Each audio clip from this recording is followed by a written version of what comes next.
This is Pavlyukovskyy, and welcome to the TechMates podcast, where my partner Hendrik and I explore how Kiwi and Aussie founders are reshaping the future and what sets them apart. Hendrik and I have been part of successful companies in Silicon Valley and Europe, and now bring that expertise to partner with entrepreneurs in Australasia. By sharing the personal stories of successful Kiwi and Aussie founders and how they got here, we hope to inspire you to dream big. This is TechMates, bringing an outsider's perspective to the stories of those daring to disrupt down under. Let's dive in.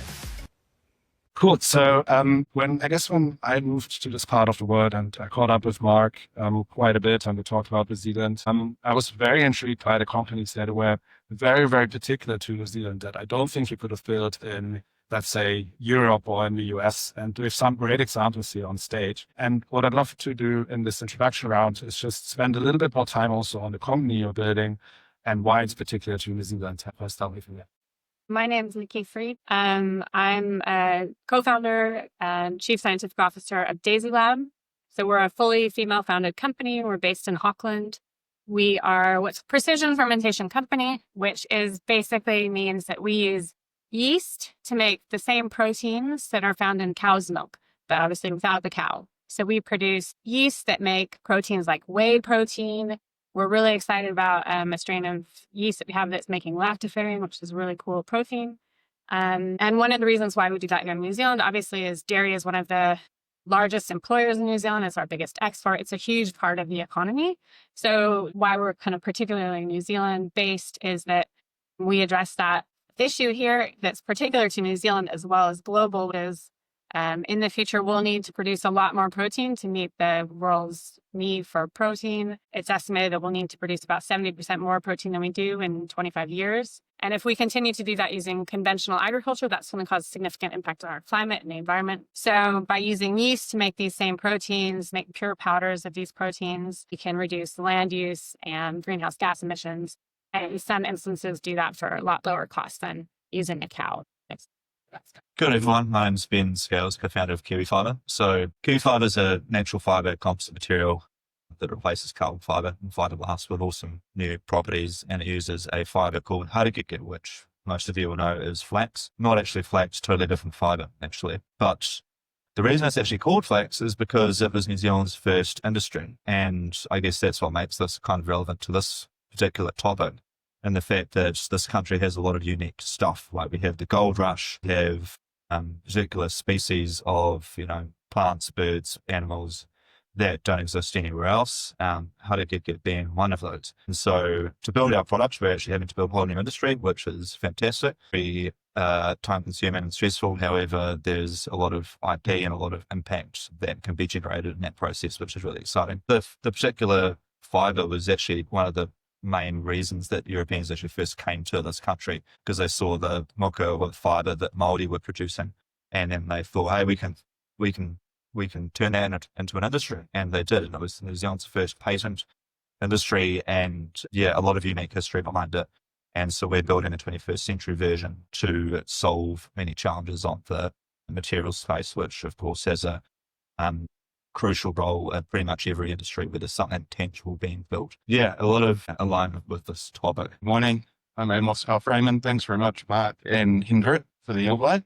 I wasn't here this morning thanks to the great global internet meltdown for 20th October 2020. I did make it here in time for the panel. I just probably already asked this earlier. How many founders are in the room or want to be founders? Because there's a fair few. That's awesome. So I can give you a little bit of context. My company, Miruku, we use plants as natural bioreactors. So we imagine that lots of things to be made inside plants. They already have the pathways to make complex proteins and also complex lipids.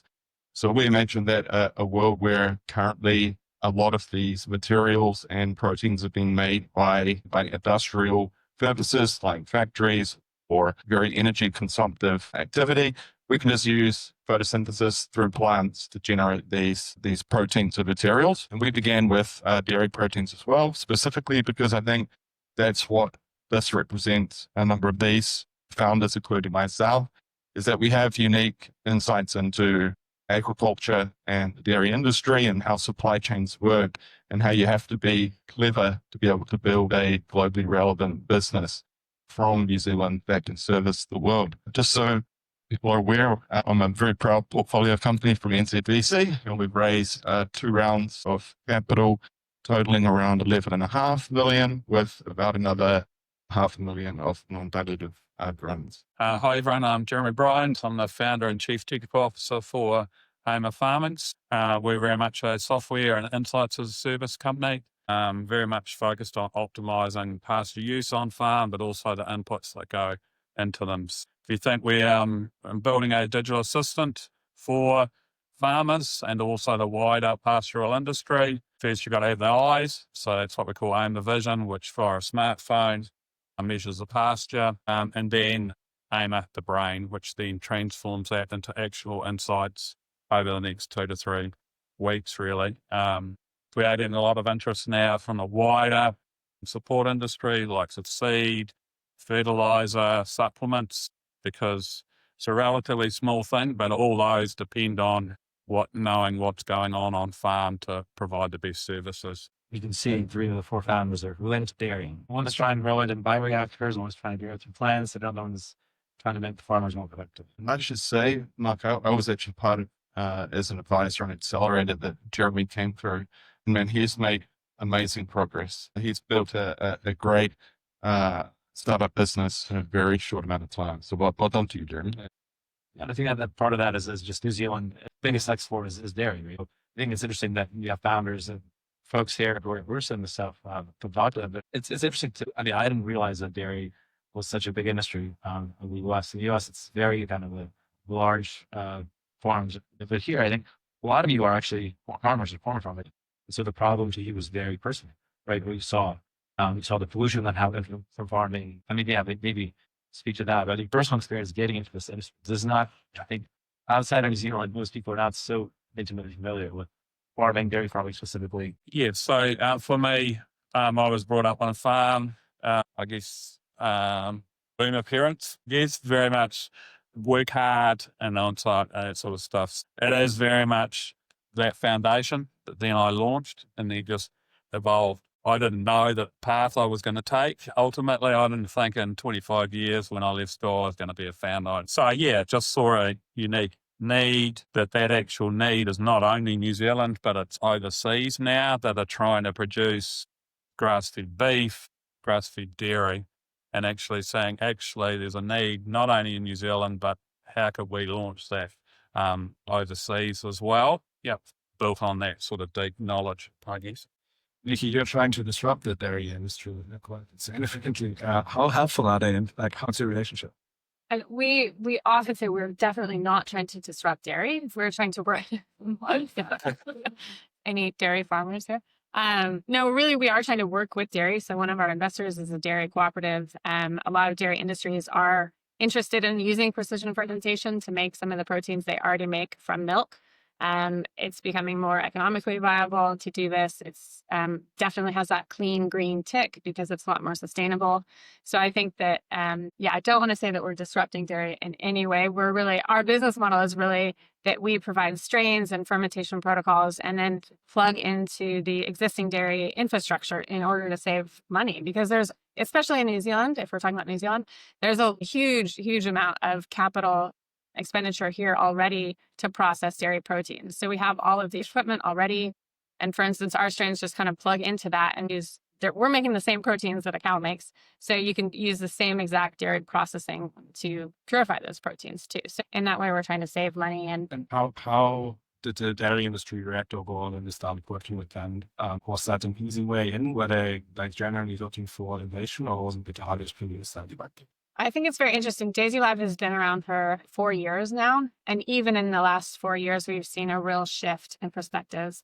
I think people really recognize this is something that is here to stay, and we need to embrace it, or we might get left behind because the rest of the world is also starting to use these kinds of technologies. And there are certain instances where it works well. And so we should really also try to use that here as well. I was going to say, what I found really interesting about both what you're doing, Nikki and Amos, is you guys are actually trying to plug into the existing infrastructure, supply chains, et cetera, right?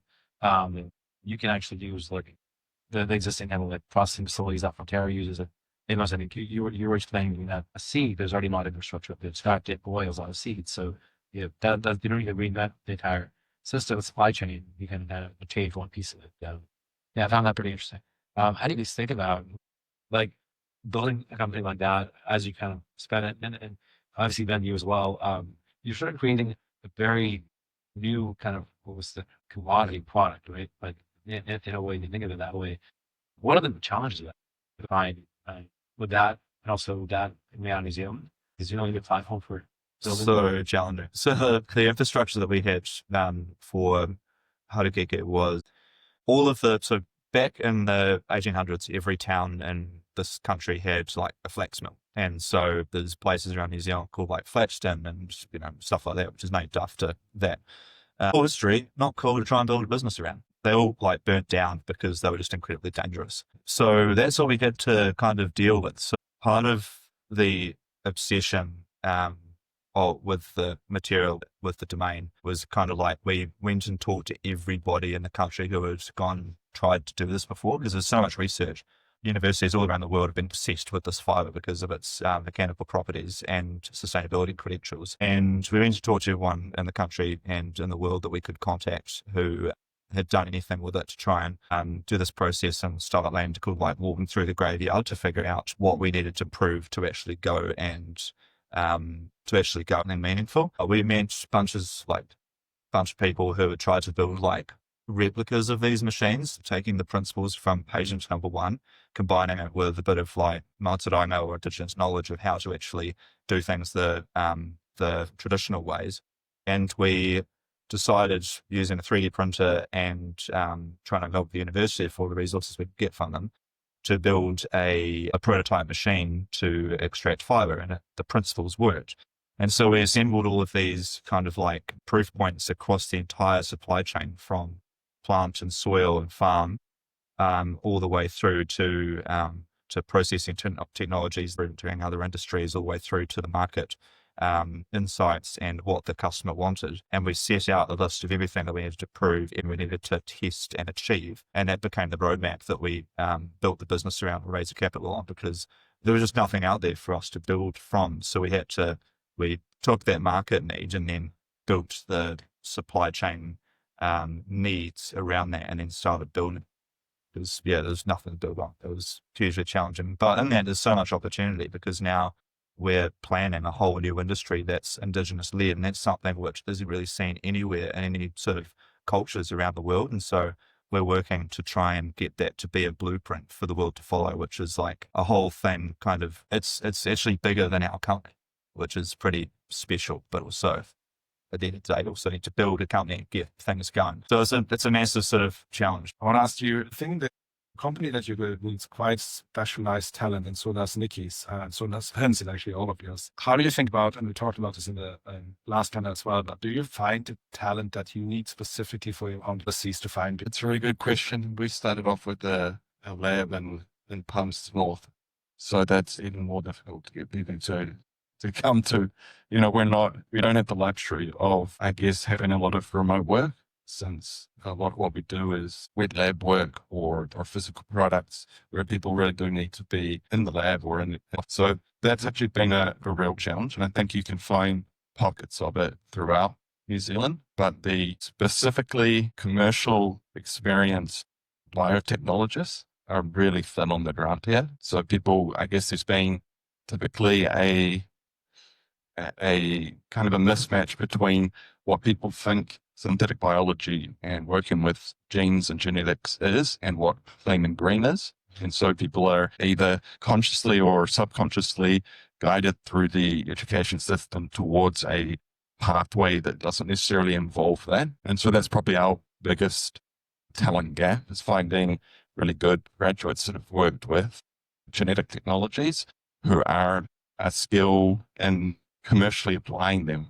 I think we have a lot of great academics and some very good young students that are wanting to study in the field, but some of the best and brightest that we've put into the team have come from Wageningen in the Netherlands or other places overseas where it's just been an industry for so much longer that you have a depth of talent specifically in that area. Get them over here, or if they want to come to New Zealand? Oh, I put on a big smile and edited the PubSmart Wikipedia page, convinced some to come from the Netherlands and work with us in the lab. And actually it was so successful that we have now received a invitation to partner with Bargaining in the Netherlands, which is the #1 food and agriculture university in the world, to receive a Bryant-funded program from the Dutch government to work on our technology, to specifically because of the feedback from the students and workers that had come and worked with us here in New Zealand. So that's something I'm very proud of. Maybe also Nikki, same question to you, because you have, I guess, probably a similar talent pool.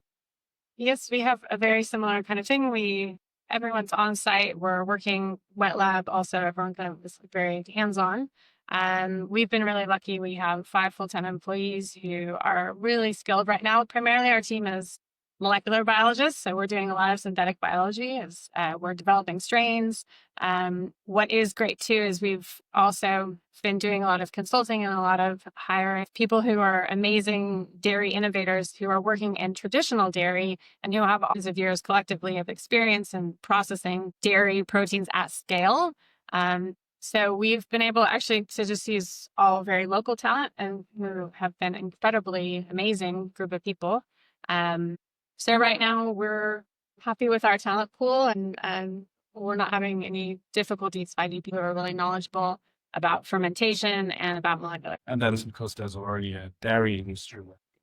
Yeah. So a lot of the synthetic biology side of things, we have a great team of molecular biologists. A lot of that information is very publicly accessible, just like in university science, you can find things through peer-reviewed literature and things like that, build on that. But definitely for our downstream processing at scale, we're definitely leaning heavily on the dairy industry that exists in New Zealand already. Good question here, asking solar foods from Finland were heavily subsidized by the Finnish government. How does the Finnish government support their companies and these next gen products? I can comment on it. I would say that, and it's good to say this, especially when there's not a huge amount of government representation in the room, but I generally believe that technologies need to stand on their own 2 feet as quickly as possible. I think part of the challenge is that you see heavy government involvement in some of these technologies in certain areas,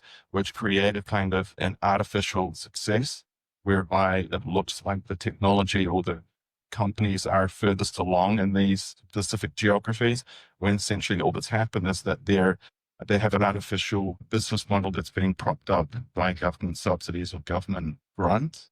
So I think I would love to see more government activity at the end where kind of Hendrik and that was previously representing, which is to give really bright people in New Zealand additional capital or additional encouragement for other limited partners to give capital to their funds, to put them into these technologies, rather than government trying to pick winners or give large grants out to specific companies, because in my mind, they are often the least experienced in the kinds of analysis required at these very early stages, where often there isn't a lot of proof. When I tell you a small anecdote, a government fund that I won't name, at their annual summit, someone who was a fairly senior person put their hand up and asked a question to the general partner, and he said, "Why don't you just fund the companies that are successful?" So you see this kind of mismatch where they want to be seen as helping winners,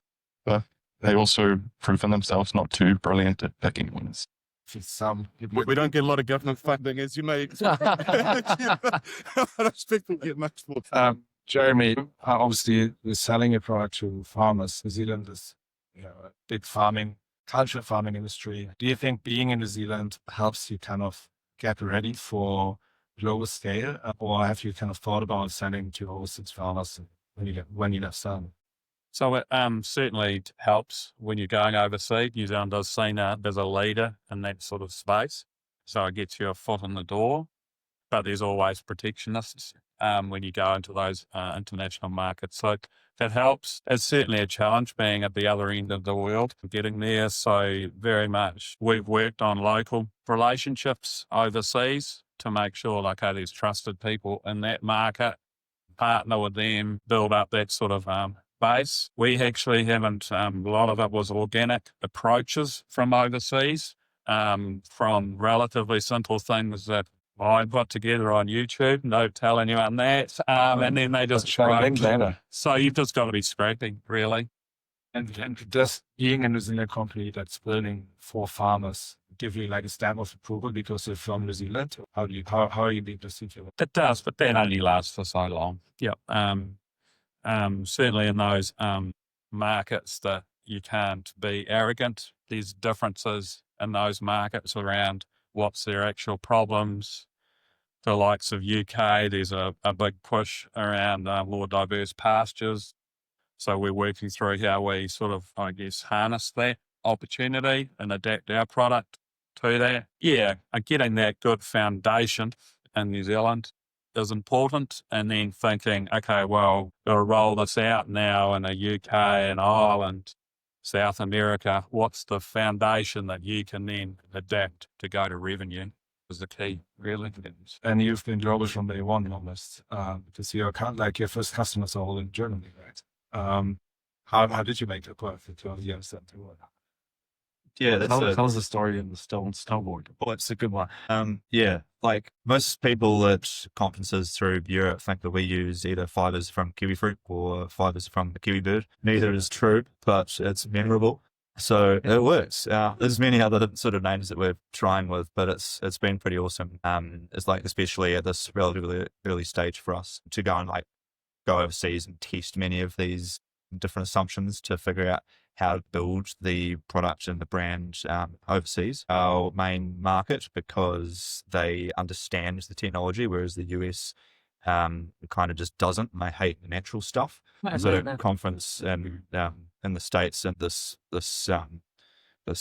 American guy was like, I'm not going to throw that twig in the back of my truck. And I was like, oh, sweet, I've got to market this difference for the US. We're at a conference in Munich for the International Sporting Products Conference, and everyone was just loving it. Like, we were the only material at a conference of brands, so we had all of the big names from snow sports, marine, automotive, different water and racket sports, and there's many ways to divvy up the sports section. But anyway, our snowboard got stolen, so I think that's possibly either corporate espionage or somebody opportunistic. But yeah, I mean, it's really interesting seeing what works and what doesn't in international markets. Like, how we actually got there was our lecturers when I was at university all of 3 years ago they were visiting from their respective institutes in Germany, and they introduced us to the world of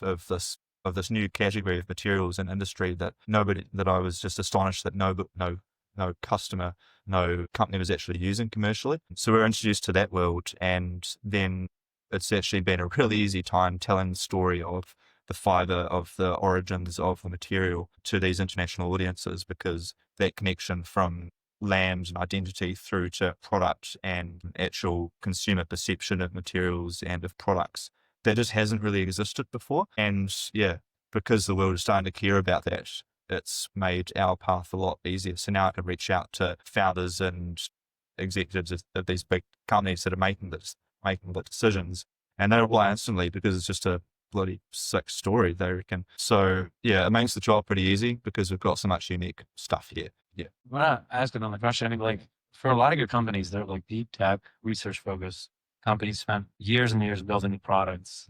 That's very like cases of like cells, right? You've had to culture, but at some point you had an idea. We were like, okay, I think I want to build this, or I think things should be done differently. And it's really hard to kind of envision how you go from this idea to like a real tangible, like snowboard or real cheese and ice cream that you feed to people in your lab now. What were the steps that kind of got you to get it to where you are? Tell a quick one. We made our first product on barbecue in my co-founder's student flat. So we were both 21, no money to our name, but we had the idea from our university project of building cool stuff like airplanes and snowboards and skateboards out of natural fibers. But nobody believed us. We're like, right, we're going to make one. So we eventually collected all the 3D printer waste around the university. Found some Harakeke fiber that we'd produced, and we put it all together, melted the plastic in a barbecue, and we made a biocomposite. And we had this gooey sludge of the first iteration of KiwiFibre, and we pressed it underneath friend's car to create a panel, and then we CNC routed out a skateboard shape, and then that skateboard was like the first prototype that we could get into newspapers and things with. So the first of it, a bunch of our first articles and stuff was actually got that skateboard in there. It's like a health and safety. Well, it was terrible, toxic smoke pollution. Yeah, it's just sort of fun grassroots stories like that. Like I grew up with my dad building. For a lot of people, a lot of normal people, that idea wouldn't come to their heads. And why would I go plastic away? Like would be your like, I'll just do it, right? And like I think that's that sort of is something what I think distinguishes people who are entrepreneurs and people who aren't. Like you're just like, oh fuck it, I'm just gonna try it. Literally, it was definitely a bit of a superpower. And if we have been all wise as to many of the challenges, then we either wouldn't have done it because it was too scary, or it wouldn't have got funded. So even today, we're finding new problems all the time. It's just about getting started and trying and figuring out the rest of it. Our origin story is my co-founder, who's our CEO, Irina. She is a very passionate vegan. She worked at Fonterra for a while. Every vegan is a passionate vegan.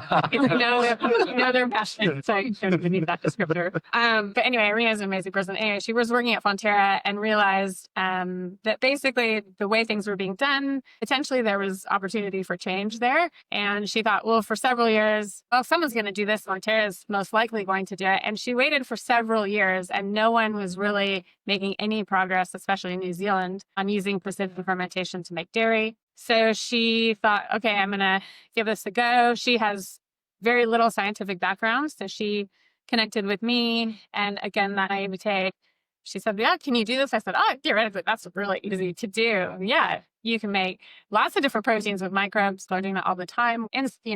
coli to make insulin. We do this for lots of flavorings and things like that. This is no problem. Anyway, it has been a tough journey, actually. But so we connected, and basically we started, again, how do you get it really started in a tangible way? We had very little, basically zero money. So we had a student, I was teaching a class in advanced molecular biology.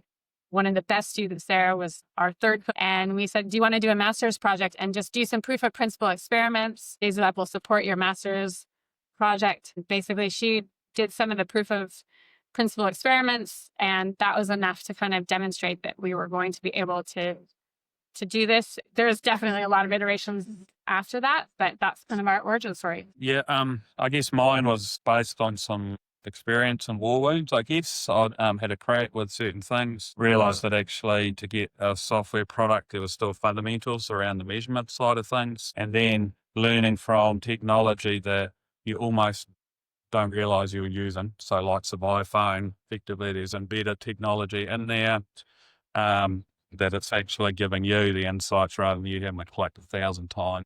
And Jeremy, maybe just what you do, your product is an app for farmers. Yeah. Using any kind of taking photos and videos, you can measure how much pasture is there. So they just move your cows to the right pasture. And right now that's done manually. It is, yep. It's done by iometer, or they don't do it at all. And then another one is that if farmers know that this is important, but it could take 8 hours to actually physically walk the farm. So they just don't do it because there's other things that you want to do. Yeah, on a nice day, it's nice to do. So we save time. We cut that down to 20, 30%, made it possible, made it very convenient for the staff. So the staff didn't then have to, there's this little thing which they basically do a little disc, roll this disc, then it's inaccurate and all that sort of stuff. So it was just building on that and just making it very easy to use. It even tracks you when you're going around the farm so you don't have to click again. And just very much that user experience and saying everyone's got different skill levels. We're trying to help coach different skill levels and try and hit that market. So yeah, it's very much for me it was. I tried before. I knew there was challenges. I probably have some skills and I guess, fusing different data science techniques that helped, because a farmer's not going to be able to get massive amounts of data. You've got to do a digital twin in other ways. How did you have the idea to grow milk from plants? Who even comes up with that? Actually, I was living in the Netherlands before I thought I would. There was some noises around some sort of bat virus coming out of China. This is like late 2019. I thought I might as well go home and make sure family's all right. And of course, that mysterious bat virus became something much more mysterious, which disrupted the world for some time. And during that time was when I was thinking about how to build Miruku, seeing the power of plants to produce all sorts of molecules. And I just couldn't believe that there wasn't more of it in the world. And I'm lucky and privileged in the sense that I had in my network some really good exited entrepreneurs and previous founders. And they kind of gave me a little bit of a playbook or a blueprint of how to build a company. It's like, we had no money. And I said, well, we need to secure our patents. And to do patents, you need data. And the advice I was given was, well, technically yes, but also no. Right. You can write a prophetic pattern based on your best hypothesis of what you think is going to work. And then you can file that and use that as evidence and traction to secure money from investors, because this is the biggest challenge of starting a company, in my view, just especially one when you're quite far from product. Tricky investors. Yeah, it's like, how do you actually convince someone to fund the work that will prove you, make your proof of concept happen? It's when it's not just knocking something up in the garage. It's sort of, you need PC2 labs and other things. So it was really interesting to see the way that you can generate that kind of narrative and proof points for investors, like a little bit to get some, and then a little bit more to get some more, and so on. I think that's sometimes the biggest barriers. People think, well, I need to build something really big first before anyone will give me money. That's part of the beauty, I think, of the venture model that originated out of Silicon Valley. Is just so much built around the belief in a massive market, belief in technology to change the world, and a belief in special people to bring that technology to change the world, and that they could, I think as Sean was saying on the panel before, you can back them, they will pivot, they'll change, but they'll ultimately keep smashing through until they hit the target. I think that's really interesting how all of your stories highlight that you kind of have to start somewhere. And you need a little bit of naivete and a little bit of just, fuck it, we're going to just try this thing and there's something might grow. And I think, I don't know what you guys think, but I think for me personally, also having started a company, I said, like, looking back, if I didn't have that naivete, I don't think I would have started. Like, for now, what I'm trying to say is my bar is much higher if I was going to start a company. Knowing that journey, how long it took and like how hard it was, the bar is basically so much higher now. I'm curious, do you guys, looking back, are you happy that you built this company? What keeps you going every single day? Very good question. So, yeah, I've startups are not linear. I've very much learned that. We've been in states where you've got one pay run left. So you've got to be scrappy. Yeah, it's just, I guess you just got to fight on, be a fighter in this world. Believe in that. You've got people there that'll support you, that will back you. And yeah, just keep pushing on. And yeah, ultimately, I think you get benefits from that. The investors see that you're scrappy, that you're willing to fight. And that's that's a very intangible thing to investors to say, okay, you've got skin in the game. Yeah. And then just keep them up to date sort of thing. And that type of rounds. Ben, are you happy? There's only one right answer to your question. I mean, like myself and our whole team is just utterly obsessed with what we're doing. We're obsessed with the products and the markets that we operate in, because we just love, whether it's snow sports or aviation or automotive or fashion and apparel. All of our team, are obsessed with one of those things. That those are our hobbies. We're frustrated because of our morals and ethics of exactly how those industries operate normally. And so all of us are motivated to change one of those things. And then with the impact and the specialness of the material, Harakeke, that we're using, like it's just frustrated all of our team that there's been so many projects, there's been so many government grants and things that have gone to try and achieve this, but nobody's done it. So we're doing it, and we're just so obsessed with that. Basically, I keep going back to that word obsession, but yeah, we're happy mostly overall, and we're just obsessed with it. And we're just You're creating your own beer out of Harakeke as well. That keeps in. Yeah, we learned afterwards that it's got laxative properties, the actual. But we had to try it because of like all the stuff that Harakeke can produce. Because it's not just the fiber. There's the green byproduct, there's the juice, there's the seed oil, and many of those have antiseptic properties and great properties for skincare that some of our investors have founded businesses in. So yeah, would not recommend beer. Great. I think you tried some though. I have some. You're from Germany. I had better beer. But Only more ingredients in your beer. Cool. Thank you. I just want to say, from a Daisy Lab perspective, I'm very excited, not only for how kind of Daisy Lab is hopefully making some impact and will have a large impact someday in the future, but also just in terms of how much I feel like as a very small company, really helping to shift and change perspectives about using precision fermentation to do all sorts of things, which will help in terms of impact for climate change and sustainability. It's a great opportunity right now with the New Zealand. There's legislation going through Parliament right now about the gene technology bill. So that's a really once in a generational event that's happening that potentially we will be able to kind of shift and reduce some of the significant regulations that are on synthetic biology and medicine, so that we can really stay up to date. And so I'm really excited. We've been able to have really a seat at the table in terms of giving our input towards that regulation. And it's really been great to have the feedback and dialogue going on. And hopefully that legislation will change. And I think just being a part of that, even if nothing happens with Daisy Lab, which I hope doesn't, I hope we don't, I hope we succeed.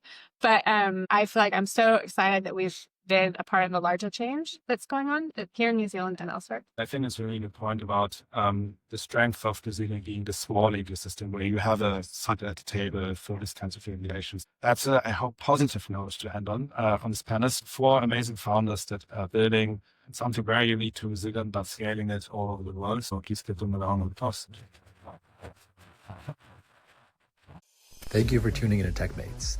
If you enjoyed this episode, be sure to subscribe, leave a review, and share it with friends. We'll be back soon with more stories of Kiwi and Aussie founders reshaping the future and disrupting down under. Until next time, keep dreaming big and daring to disrupt.